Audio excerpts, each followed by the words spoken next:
All right, everybody, welcome into Five on the Floor. The Heat just beat the Pacers 109-100. We had a bet at the beginning of the fourth quarter. Whoever was closest to the final point differential would have to host. Alex said 5. Leif has no guts and said 1. And I said 8, so I'm closest to the ending point differential. So this is Alf954, a.k.a. Alphonse Sidney, and I will be your host. Okay, so before we get into the show, I want to talk about one of our sponsors. Leif, have you ever nicked your balls shaving? I mean, who hasn't? I feel like that's just common practice, right? I feel like Alex is very 1970s and doesn't even shave his balls. Is that true, Alex? Well, that's no. Come on. No slander on here. Right okay, well, listen. Whether you shave your balls or not, you should. And support for Five on the Floor is brought to you by Manscaped, who's the best in men's below-the-waist grooming. Manscaped offers precision-engineered tools for your family jewels. That rhymes. They obsess over their technology developments to provide you the best tools for your grooming experience. So once again, if you guys need to, take care of your down belows, go to manscaped.com and put in the code 5RSN. That's 5RSN for 20% off your first purchase. Dude, that's huge. I mean, I actually own a Manscaped kit from before this because despite what you may see on Instagram, I'm a hairy beast. So yeah, I have my own. What does that mean? I have my own. Yeah, because you see, because I take pictures and pulls with my shirt off, and you might not notice, but yeah, I have hair on my shoulders like Andre Drummond a few years ago. It's really gross. That was one of the best episodes of Heat Beat we ever did when I was talking to Joy Taylor about Andre Drummond's shoulder hair. It was a different time. But anyway, I have taken care of my shoulder hair with my Manscaped kit, and you can too. Go to manscaped.com, promo code 5RSN for 20% off your first purchase. And now, time for the show. Welcome to Five on the Floor, a Miami Heat and NBA podcast from Ethan Skolnick with Alphonse Sidney, a.k.a. Alf954. Brought to you by the 5 Reasons Sports Network.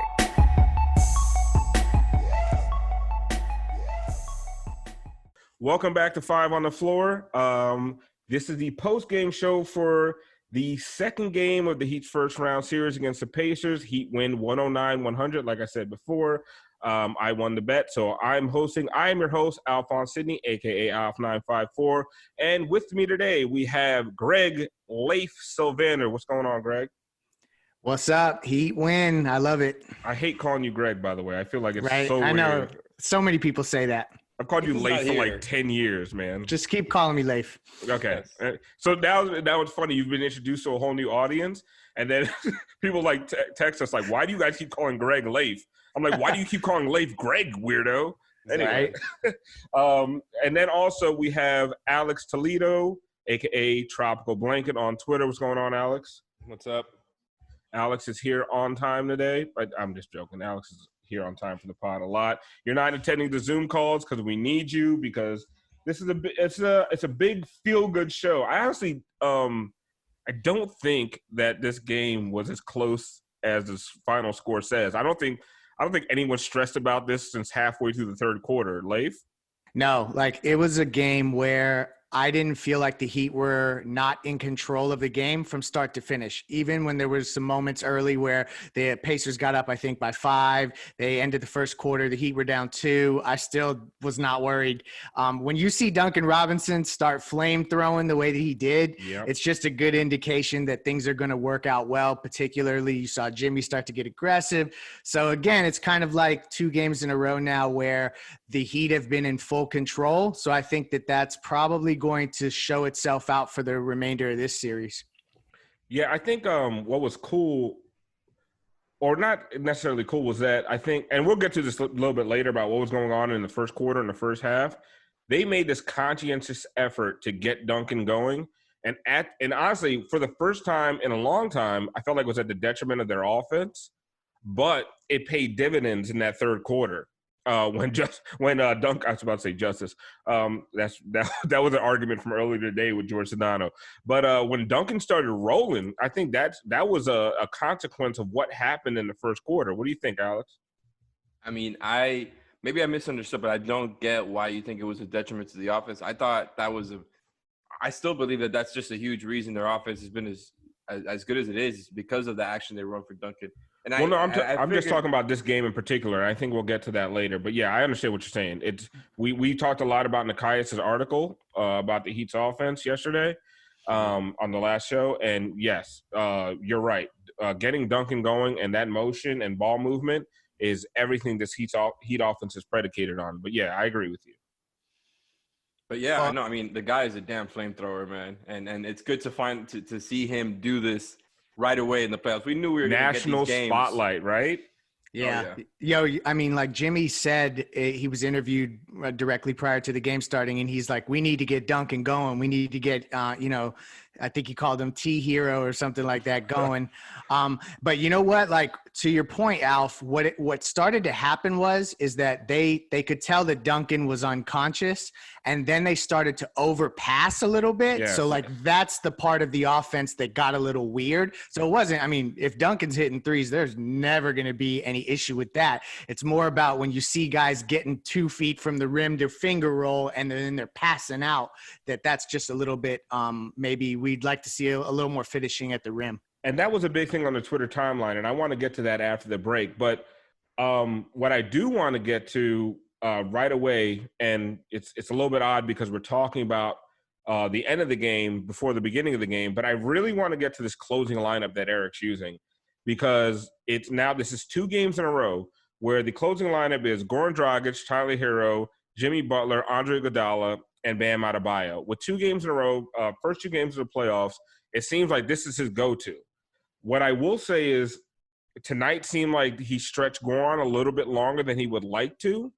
I personally would have liked to see Duncan come in for Goran just for a few minutes to dispel him, just to keep his legs fresh. Like, that's a lot of minutes for a guy Goran's age to play. And I did see it did look like Goran started slowing down towards the end of that fourth quarter. But, Alex, I'll go to you first. What do you think of this closing lineup? What do you think of Spo sticking to it? Or do you think this is what we're going to see for the remainder of the playoffs? See, that's the part that I'm not as sure about. I mean, not that that can't be the case, but I tend to think just off the top of my head that this is more of a matchup-based thing. Just like I don't know that Derrick Jones Jr. being in the rotation and, Kendrick Nunn and Myers Leonard being the ones out of it.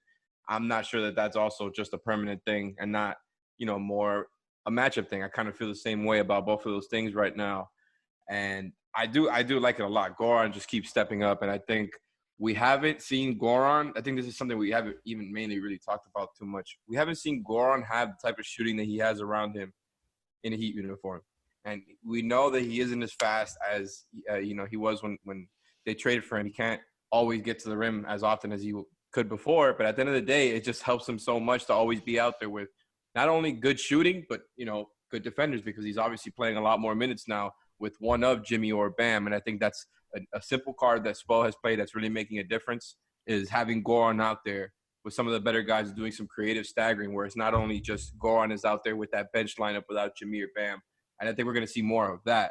I think everything else is it seems to be matchup based because of the way the Pacers play, which is small and fast and motion offense. See, I would say I would agree with you, but I don't think it's matchup based. And I'll ask you, Leif, just because I think Duncan was fire hot, right? I think you could have made the case to close with Duncan or even give Duncan significant, I'm talking about end of the fourth quarter, 6 minutes or less. You could have gave Duncan 2 or 3 of those minutes to spell Goran. Like, I don't think it's matchup based. I just think he's tied to this group, and I think he really trusts them. And what you're saying about Goran being surrounded by shooters, it means you can't load the lane to stop him. You really just can't, because you have to trust Iggy from 3. The way Jimmy's been shooting from 3 in the fourth quarter, like what I said today is Jimmy doesn't make 3-pointers unless they count. Like, listen, your mid-season 3-pointers, he cares not for those, right? That's kind of like Dwayne, right? Yeah, right. Dwayne only made them when they counted. So, Leif, what did you think of tonight's closing lineup, and do you think this is the one going forward? I think that there are elements of it that are matchup dependent. I think that this is like the Dragic, Jimmy, Bam, Hero 4 That's solid. I don't think that they're going away from that. I think that the other player, if you have Duncan Robinson 1 for 6, like in game 1 or something like that, you see them slide in a different direction. But I would imagine eventually Robinson's going to find his way into some of these closing lineups. But with the defensive stuff that Iggy brings, and at other times it could be maybe another wing. Ultimately, I think that 4 of the 5 are pretty much in cement. And the biggest one that, like, the takeaways, Hero, he's second on the team in minutes tonight, 34 minutes, 5 rebounds, 3 assists. He's doing other things, get to the free throw line 6 times. That was the second most on the team. I mean, this is like he's transforming huge, before our eyes. Yeah, and so, okay, how about this? What do you – the 2 games we've seen that the Heat are in the lead, right, in the last 5-6 minutes. So Andre Iguodala out there putting defensive pressure on the other team makes a lot of sense. What do you think if the Heat were down 9 or 10 with 5-6 minutes to go? Do you think Duncan Robinson is in the lineup over Andre Iguodala? Yeah. Well, I don't know about over Andre. I was thinking, just because if you're telling me that they're down 9 to the Pacers, let's say 5-6 minutes going in the fourth quarter, I think you got to bring Duncan in. That tells me their offense isn't really humming the way that they kind of expect it to and the way that it has all season. And I think that's a lot of times because of Duncan not being there, things can kind of, get ugly there. Like, Jimmy shot 5 of 13, Tyler Hero shot 4 of 14. And I think, that's something that's going to happen because the Pacers defend so well. They were the 3rd in defensive rating all year. But at the end of the day, Andre just looks amazing right now. Like, I've been ever since the hands, the seeding game started. Yeah, it's the hands, it's the timing, it's the angles that he takes. I mean, he's turned into, especially now, the same thing with Goran applies to Andre, where he's playing next to Jimmy and Bam more. So he can kind of, on defense, he's doing less, kind of closing the gaps from Goran Dragic getting beat by his man and more, I'm just going to be a playmaker on defense now. You see him getting steals and blocks more often than he did before. And I think that has to do with, getting the legs under him and playing with the Heat more often and understanding where he fits the defensive scheme and all that. But at the end of the day, once you shorten the rotation and you just have your best players out there more often than not, the team does look a lot cleaner, man. Like, Ethan's been saying it for a while now, but that, that really just has kind of mitigated some of their other issues. As much as I do want to see Kendrick Nunn get some minutes. Doesn't he give you, Leif, some of those elements of that Justice, Jimmy, Bam, Bermuda Triangle that we were really excited about? Like, they're closing with that unit that beat the holy hell out of the Toronto Raptors, but with Iggy over Winslow. And what do you think about that? It's so true because Winslow had the combination of IQ, making the right reads, having the athletic ability to stay in front of guys. And I know that Iggy, obviously he's getting up there in age, but he makes up for it with some of his length and stuff like that. So you're getting similar activity from those two guys. And Iguodala, just the IQ stuff is off the charts. The more I watch him, I realize how much I wasn't paying as much attention to him when he was on other teams, because he really is making reads that are like when Steve Kerr said he was the smartest player he'd ever coached. I'm starting to understand that more and more. So it's a pleasant surprise, because there were moments when Iggy first arrived where I felt like maybe he was going to be a guy who got squeezed out because of his age and just kind of not looking right. But he's proving to be kind of a vital key cog to this rotation so far. Right. One of these guys whose influence doesn't really show up in the box score. Like, he was only +2 tonight, or today. I keep saying tonight, but I say if you watch the game, like, you just know how important he was. But we would be remiss to even continue to go, because we're talking about the closing lineup, but we can't continue to go forward without talking about 24 points, leading scorer on the team from Duncan Robinson. Okay, we're talking about 7 for 8. From 3-point, all he shot was 3-pointers, by the way. 7 for 8 from 3, 3 for 3 from the line. Set a Heat playoff record for most threes in a game. I mean, incredible. Like, the only shot that he missed was we all kind of thought he was going to miss it. It was off balance, but we all still kind of felt like he might make it. Right? It was incredible. Like, the show that he put on tonight. Like, what do you take away from that? His second playoff game of his entire career, completely unafraid of the moment. I mean, a couple things. One, he doesn't have 2 bad games in a row. That's a sign of a player that is he's a gamer. I mean, I know I'm using some cliche talk about phrasing, it, man, dude. but talk about that shit. Like, talk about the fact that this kid, undrafted second year, will not put up 2 goose eggs in a row or 2 bad games in a row. The guy comes out blazing. If he had a bad game, I feel like he's in the room stewing. And I talked to him about this in the locker room, about what happens after a bad game. He's like, I could see it in his face. He was like, bad game. Like, it almost upset him, me even saying bad game. And he's like, no, you just stick to the routine. But I could tell bad games bother him. And you just saw it tonight. Yeah, no, he had the guts. And, like, this is the other part of all this. He did all that in 25 minutes. Like, I think if you were to ask Nate McMillan before the game, like, yo, Duncan Robinson's only going to play 25 minutes. You don't know anything else about how he plays, but he's only going to play 25 minutes. Do you take it or do you not take it? Nate McMillan is taking that. And he got just literally surgically picked apart by, Duncan from the onset, like literally right as the game started. It was just flame throwing, as I've said 5 times now, but I'm going to keep saying it. It's amazing to watch. I mean, he's the best shooter on earth right now. Mm-hmm. I mean, there's no doubt about it anymore. And it's funny that you said, by the way, that all his shots are threes, because I do remember a couple times in the game where he kind of faked it. There was a lot of pressure on him at the 3-point line, fakes it, drives inside. And the help was there waiting for him at the rim. So they're kind of starting to respect the finish too. I mean, at the end of the day, the finishing percentages are what it is. I don't even got to check it to know that guy is finishing at a high. Yeah, 75% at the rim for the season. You rarely see him miss that when he takes it, because that's the thing with him. He only takes the ones that he knows he can make.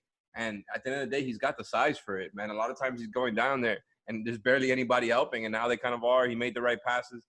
At the end of the day, him and Hero have kind of just come out here looking polished as hell with the reads that they're making, just looking poised in all facets of the game offensively. And let's talk about the fact there was a lot of times he got switched onto Brogdon, or he not even switched. Like, that was his assignment.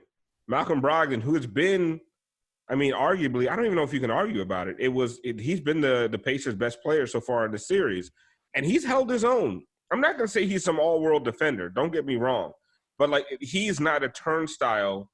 And I'm not trying to bash anybody or speak ill of the benched, but he's not the turnstile that Kendrick Nunn has been out there. I was gonna say a little bit more subtle. You're just saying that there's some reasons that Spo made the rotation decisions he made. Well, it's a couple things. It's one, that he's not a turnstile and he's able to stay in front of guys long enough. But you know what else he does? He recognizes when he has the chance to, like, grab another one of his teammates by the back of the jersey and shuffle him toward the guy that may be a little faster than him. And then, like, he makes the switch. So, like, they're really cognizant of when they've got guys near them and they can switch. And so, like, he's doing that in ways where it mitigates how long he's out on an island against a Brogdon. And that's huge. But he also there was a play today where he got switched on to Miles Turner, and Bam was out on the perimeter against Brogdon.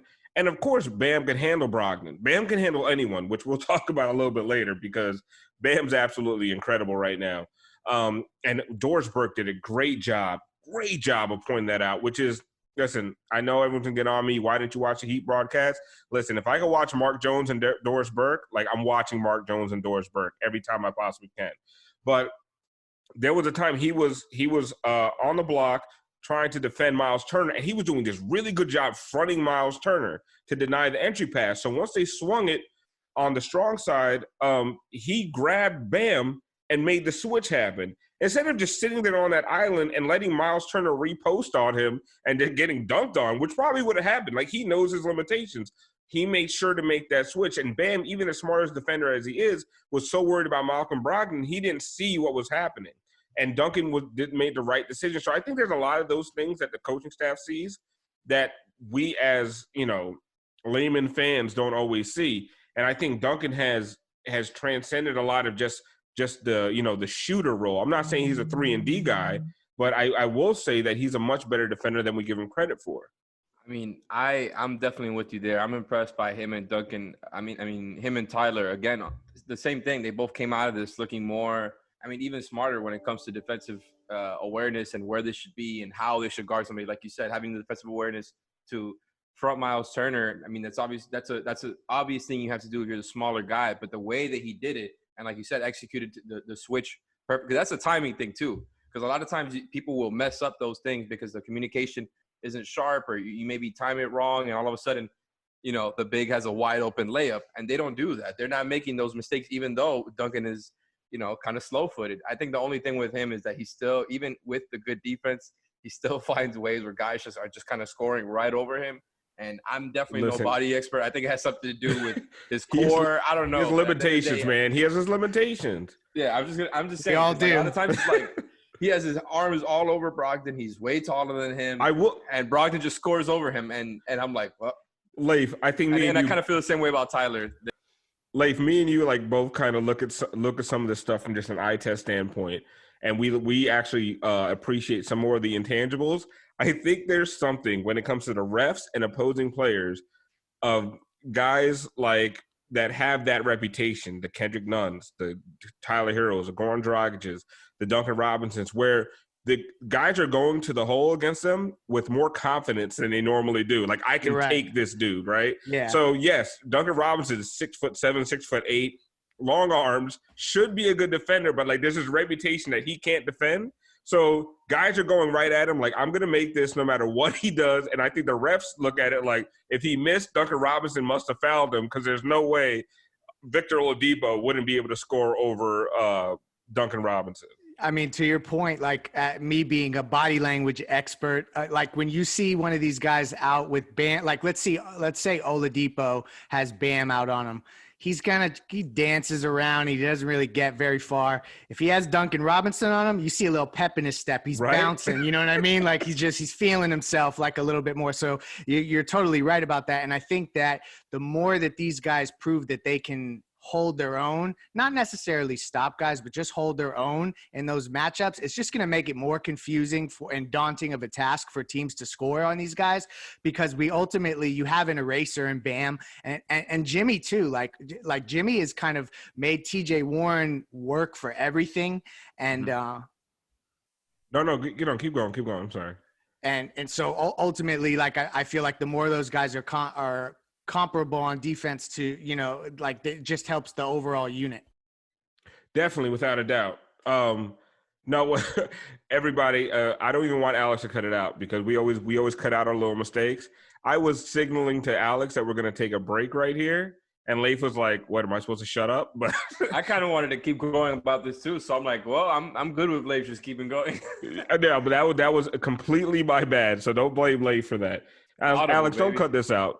Ethan's not here. We don't got to be clean. I will say, before you cut this off, we're going to keep seeing a lot more of that, by the way, of guys just going right at Hero and Goran and Duncan. And even if they keep doing a good job, I think that's really the only way for the Pacers offense to really get going, because a lot of times, like, I get the argument a little bit that, they're kind of looking for Bam on switches to get him out of the paint. But at the end of the day, they're shooting right over him, which kind of mitigates the whole point of, like, if you're trying to get him out of the paint, wouldn't you dump it inside? There's no point in getting Bam out of anywhere. Just go away from Bam. It's honestly your best bet and win individual matchups. And that's honestly one of the things I want to talk about in after the break, because we're going to talk about what we kind of saw went wrong in the first half and what the Heat did a better job of in the second half. And I think, and it's probably going to sound weird, I think they took a page out of the Pacers book. But before we do that, let's go to the break and a message from Safe Cubbies. I want to introduce you to another of the great new sponsors of the 5 Reasons Sports Network, and it is a sponsor that would be important in any time if you want to have a beautiful workspace, but it's especially important now when you need a safe one as well, and that's safecubbies.com, which offers modular office solutions designed to elevate your open office into a modern and safe environment at any budget. You can personalize your workspace with options like whiteboards, magnetic panels, acrylic sheets, and graphic branding. Most of the surfaces are non-porous for easy cleaning and can be removed or replaced within minutes. Now, this is for workplaces. They've got a bunch of different options on their professional series, but also they've got private room solutions, dividers, and sneeze guards, and they have a classroom series as well. So if you're involved with a school, this is definitely something your school should check out, of course, if we have school in the fall. And that's the point here. We are entering a new normal period with COVID-19. SafeCubbies.com, which is locally owned, is the place that you want to go. The phone number is 754-216-1071. Again, that's 754-216-1071 or safecubbies.com. Okay, and we're back. So we're going to talk about the first half, right? Because we celebrated the Heat win. We celebrated Duncan shooting. We celebrated how they closed the game. The Heat are closing a lot better in these playoffs than they did all season long. There was no lead safe when it came to the Miami Heat.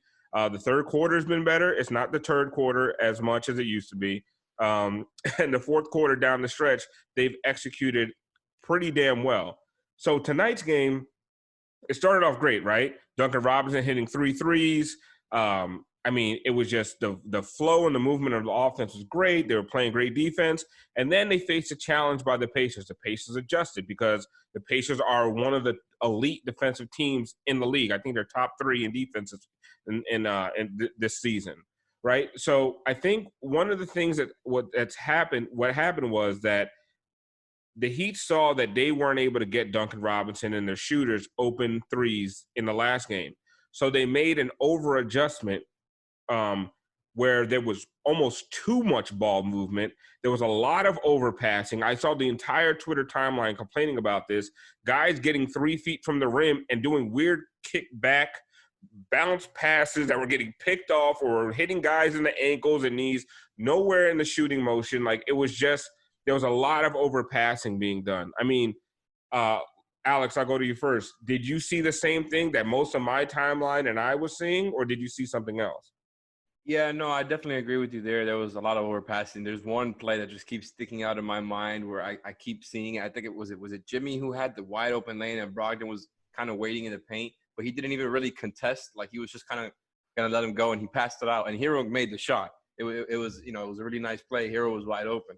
But that's the one that keeps sticking out to me because, like, that was literally, like, as open a layup as you could pass up. You know what I'm saying? Like, it was good. But at the end of the day, Jimmy's making the right play. And I think that's kind of all – like, what you're describing, a lot of it has to do with Jimmy and the way that he goes about the quarters. I feel like we've seen a lot of it all year. He was kind of just a point forward all year. Fourth quarter, he comes alive. And we're seeing, I think, kind of like the middle ground of that where he's more aggressive than he was during the season. But at the end of the day, he's still looking to get guys going because I think he knows and for sure they're drilling it into the team that's the way that the offense goes is by everybody, touching the ball and everybody moving around and screening. And I think Jimmy kind of needs to take a little bit more advantage of some of these matchups because they're really small, man. Holiday cannot guard him going to the rim. Brogdon can try. Like he's the guy's pretty big for a point guard and he'll do his best. But Jimmy, a lot of times, is just going to get the foul calls. And I think that's something that's going to keep happening, right? Because he's either going to score or he's going to get the foul calls versus this team. And maybe that doesn't happen versus the Bucks in the second round because they've got, just bigger defenders and Giannis and Brook Lopez waiting in the paint. And this is just, I think, a great matchup for Jimmy to really go all out. And once things bog down, their shooters can't get openings. I think Jimmy really needs to start attacking the rim. Something that – same for Bam, by the way.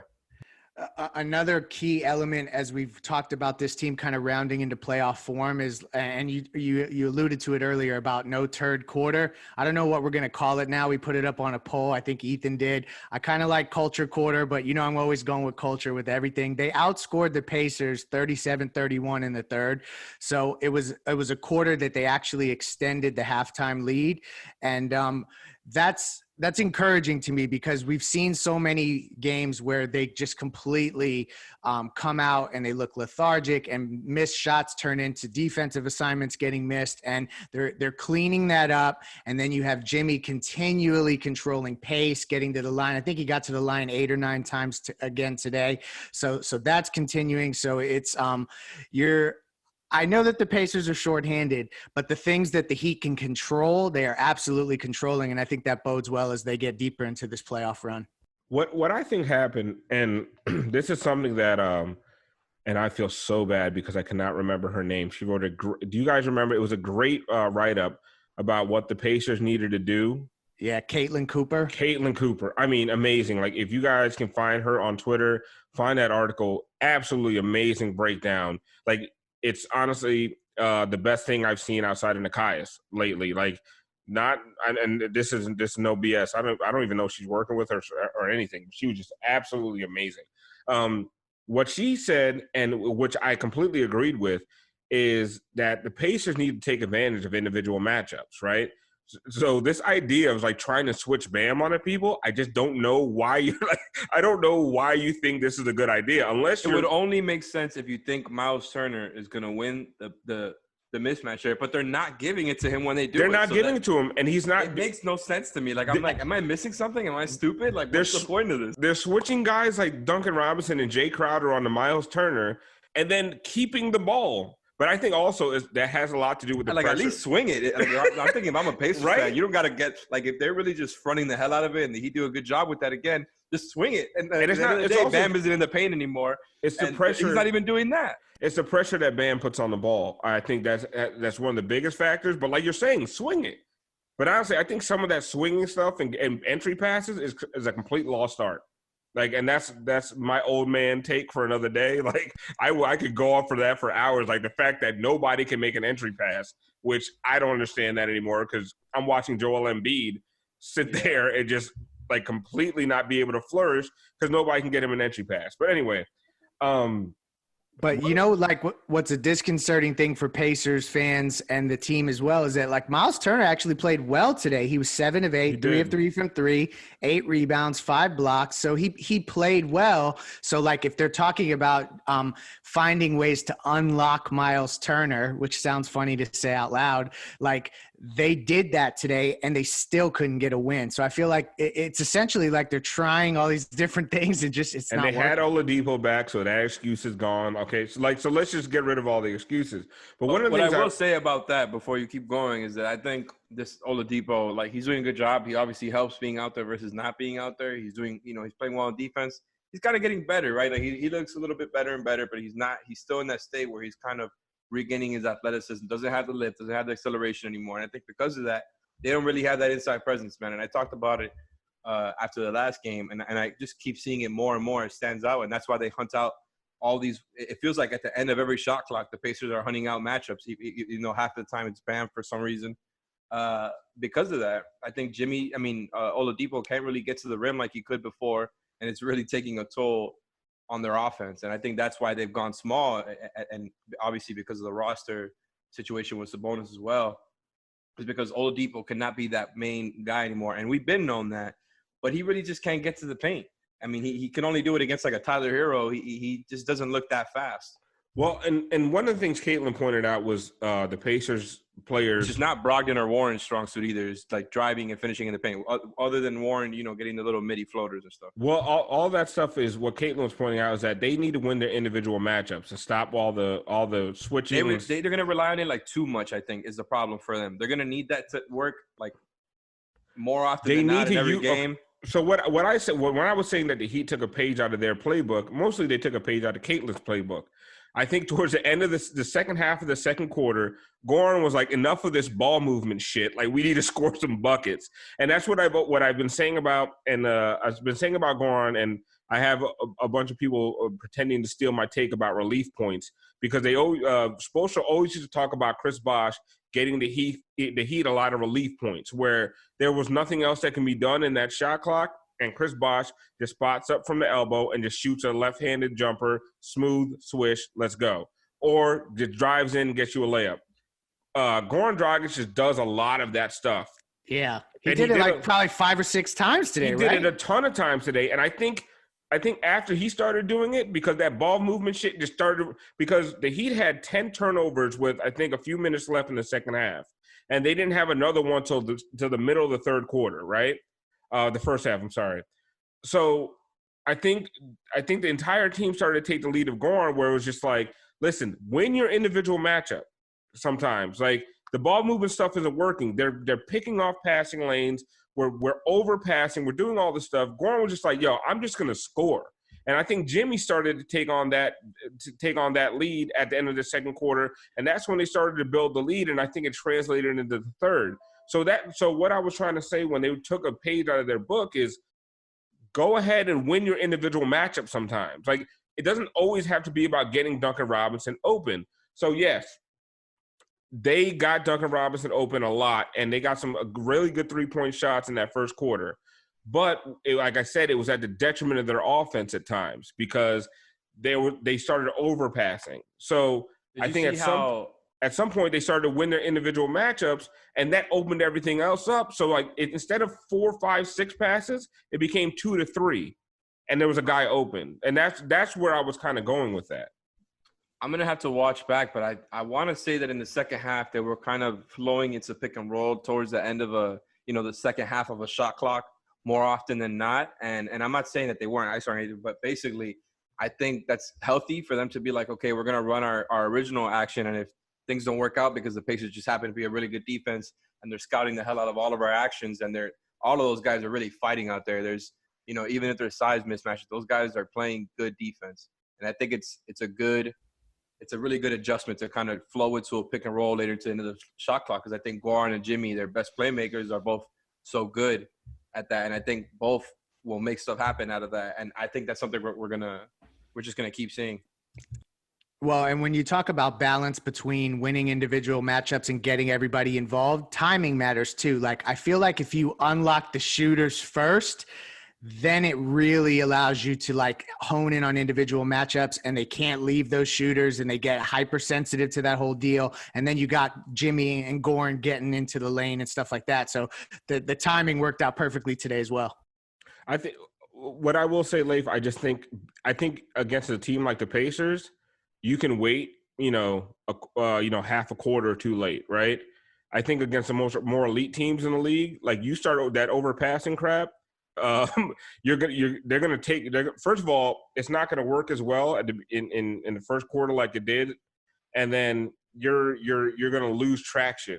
And what's gonna happen is it's gonna be a downhill thing really quickly, and you're gonna be fighting to catch up instead of, okay, now we're 3 points, 4 points behind. You do that against the Celtics, you're 12, 13 points behind in the second quarter. Yeah, and that's now, a good point. And now you're playing catch up. So to me, and we already know turnovers are a problem, and the Pacers have definitely picked on it. So I think that absolutely connects to what you're talking about. Yeah, it's just I think they have to find that balance between getting their shooters going, but at the same time, there was guys, we all saw there were so many times where guys have a layup, or even if it's a contested layup, take it and get fouled. Like Jimmy draws fouls, but they were so concerned about getting shooters going that they were giving up. And even Duncan Robinson started giving up shots at the beginning of the second quarter, which was wild.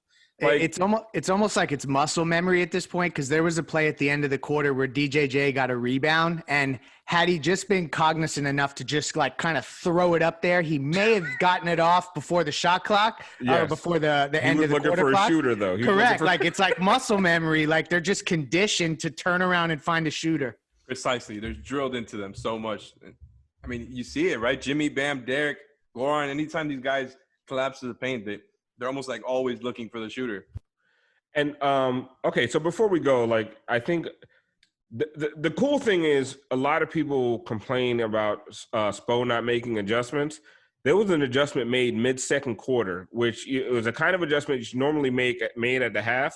They made it in the middle of the second quarter and went from down 3, 4, 5 points to going into I think they went into the second half up 5 or 6. Was it 5? I'm not sure. Yeah, but I think they were up 5. They were up 5. So they made the turnaround in the middle of the second quarter, and it carried them throughout the end of the game. So what I want to go – so before we end, I want to talk about something that if you were watching the ESPN broadcast, Doris Burke was hitting on a lot, that Bam Adebayo's impact is not felt all the time on the stat sheet. And there's been a lot of talk about Bam being more aggressive. Nikias and I talked about it. We talk about it on Twitter all the time. We talk about it on this podcast. We would love to see him more aggressive. I think the aggressive Bam is the best Bam. And then Eric Spoelstra told Alf. Yeah, so Eric Spoelstra told all of us to stick that talk up our you-know-wheres. And, like, tonight was one of those instances where he's absolutely right. I mean, what was Bam's box score? Like, I think, what he was plus 19. plus 19. 3 of 7. But again, like if you go to McMillan and you say Duncan Robinson's going to play 25 minutes and Bam's going to have 7 and 5, do you take it? He's like, only hell 2 free yeah. throw attempts. Exactly. Only 2 free throw attempts. Like, this is.